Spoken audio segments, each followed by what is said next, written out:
दुनिया के नक्शे पर एक ऐसी जगह भी है जहां वक्त रुक सा गया है। सेंट्रल अफ्रीका के दिल में फैला हुआ कॉन्गो का घना जंगल, जहां दरख्तों की इतनी मोटी चादर है कि रोशनी जमीन तक मुश्किल से पहुंचती है। यहां हवा भी अजीब सी लगती है, भरी हुई, गीली और खामोश। इसी जंगल के अंदर रहता है एक भूला हुआ कबीला, ऐसा कबीला जो सदियों से दुनिया की नज़रों से छुपा रहा। कुछ एक्सप्लोरर्स ने उनका जिक्र किया, कुछ पुराने नक्शों पर उनके इलाके को अनचार्टेड लिखकर छोड़ दिया गया, लेकिन कोई भी उन तक पूरी तस्दीक के साथ नहीं पहुंच सका। लोकल लोग कहते हैं ये कबीला जंगल का हिस्सा है, जंगल उन्हें पहचानता है, जंगल उनकी हिफाजत करता है। मगर उनकी हिफाजत का जिम्मेदार सिर्फ जंगल नहीं, बल्कि एक जानवर है, एक ऐसा दरिंदा जिसका नाम धीरे आवाज में लिया जाता है। वो उसे मोकेले व अंधेरा कहते हैं, एक साया जो सिर्फ रात में जागता है। 2022 में एक डॉक्यूमेंट्री टीम ने फैसला किया कि वो इस कबीले और इस अफसाने की सच्चाई रिकॉर्ड करेगी। उनका मकसद सिंपल था, जंगल का राज दुनिया के सामने लाना। पहली रात सब कुछ नॉर्मल था, जंगल की आवाजें, कीड़े मकोड़े, दूर कहीं किसी जानवर की चीख। दूसरी रात से माहौल बदलने लगा, अजीब सी घुर्राहट, पेड़ों की हल्की हरकत और अंधेरे में किसी की निगाहों का एहसास। तीसरी रात उनका एक साथी गायब हो गया। कोई खून नहीं, कोई लाश नहीं, सिर्फ मिट्टी पर गहरे पंजों के निशान, ऐसे निशान जो आम जानवर के नहीं लगते थे। टीम को पहली बार महसूस हुआ कि शायद ये सिर्फ एक कहानी नहीं, जंगल वाकई देख रहा था।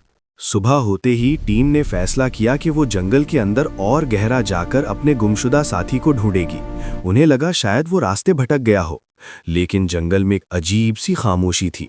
कुछ दूर जाकर उन्होंने देखा कि दरख्तों पर गहरी लकीरें बनी हुई हैं, जैसे किसी ने अपने बड़े तेज पंजों से लकड़ी को चीर दिया हो। ये निशान आम चीता या शेर के नहीं लगते थे। आगे मिट्टी में खून के छोटे कतरे मिले। कैमरा चल रहा था और हर कदम के साथ उनका डर भी बढ़ता जा रहा था।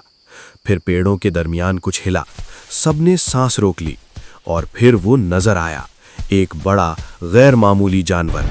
ना वो पूरी तरह शेर जैसा था, ना चीता जैसा। उसका जिस्म लंबे और मजबूत पत्थरों की तरह था, कद आम जानवरों से दुगना। आंखें अंधेरे में चमक रही थीं।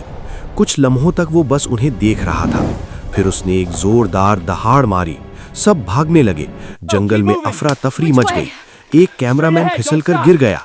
क्रीचर सिर्फ एक छलांग दूर था और फिर जंगल में सिर्फ एक चीख गूंजी।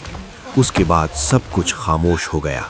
अगली सुबह कैंप अधूरा था, सिर्फ 3 लोग जिंदा बचे थे। उनकी आंखों में डर साफ नजर आ रहा था। इसी वक्त उन्हें पहली बार कबीले के लोग नजर आए, हाथ में नेज़े, बदन पर रंग, मगर चेहरों पर गुस्सा नहीं था।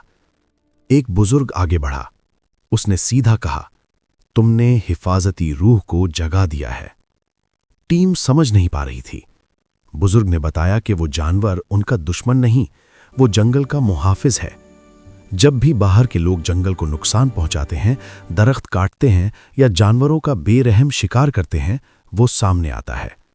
वो इंसान का शिकार शौक से नहीं करता, वो सिर्फ जंगल का बैलेंस बरकरार रखता है।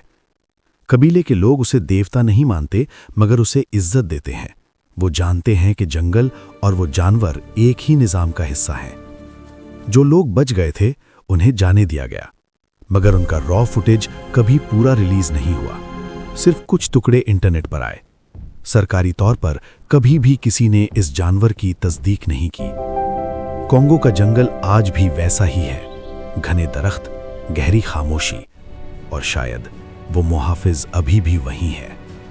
अगर आप कभी उस जंगल में कदम रखें तो याद रखें, जंगल हमेशा देख रहा होता है।